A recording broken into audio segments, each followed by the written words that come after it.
Pernah nggak sih kalian melihat orang kecelakaan motor? Atau teman kalian tersayat pisau? Atau melihat teman kalian yang biasanya ceria, periang, menjadi pendiam, murung, dan terlihat sedih? Jika melihat hal tersebut, apa yang terbesit dalam benak kalian? Pastinya kita berpikiran harus segera menolong atau membawanya ke rumah sakit untuk diobati.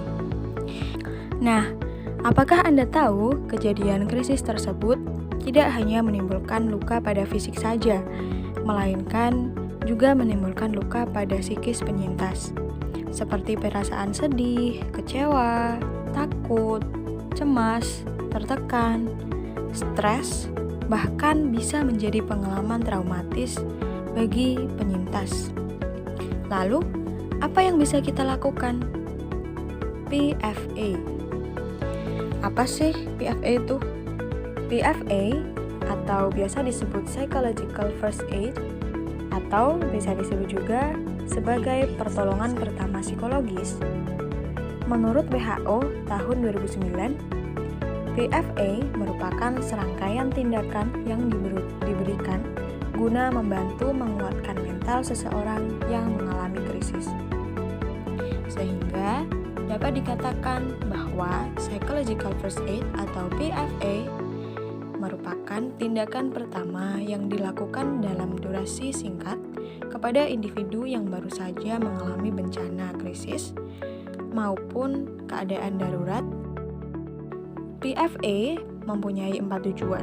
Yang pertama, memenuhi kebutuhan dasar yang mendesak, mengurangi tingkat stres, dan memperkuat daya adaptasi alami sehingga dapat mencegah dampak gangguan yang lebih parah, serta membantu dalam proses pemulihan alami.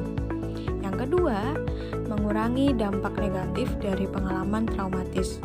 Yang ketiga, menguatkan fungsi adaptif jangka pendek dan jangka panjang penyintas. Lalu yang keempat, mengakselerasi proses pemulihan penyintas.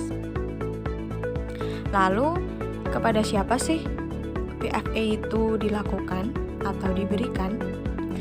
PFA bisa diberikan pada orang-orang yang baru saja mengalami kejadian krisis seperti bencana alam, kecelakaan, konflik, dan kejadian krisis lainnya.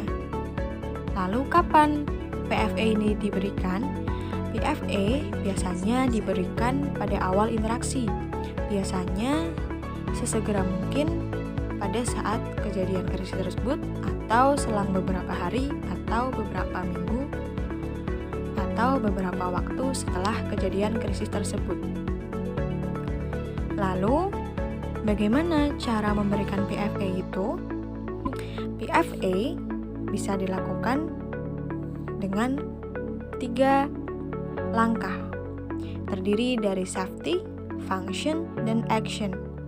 Yang pertama yaitu safety atau memenuhi rasa aman orang yang memerlukan dukungan. Yang kedua itu function atau fungsi, mendorong keberfungsian orang yang memerlukan dukungan. Kemudian yang ketiga, memfasilitasi orang yang memerlukan dukungan untuk bertindak dan berpartisipasi dalam proses pemulihan diri dan penyintas lain. Namun, perlu diingat, PFA bukan bentuk dari terapi. Apabila membutuhkan tenaga profesional, segeralah arahkan pada profesional yang ahli di bidangnya. Semoga metode PFA ini dapat kita terapkan secara bijak guna membantu sesama dan saling memberikan dukungan bagi orang yang membutuhkan.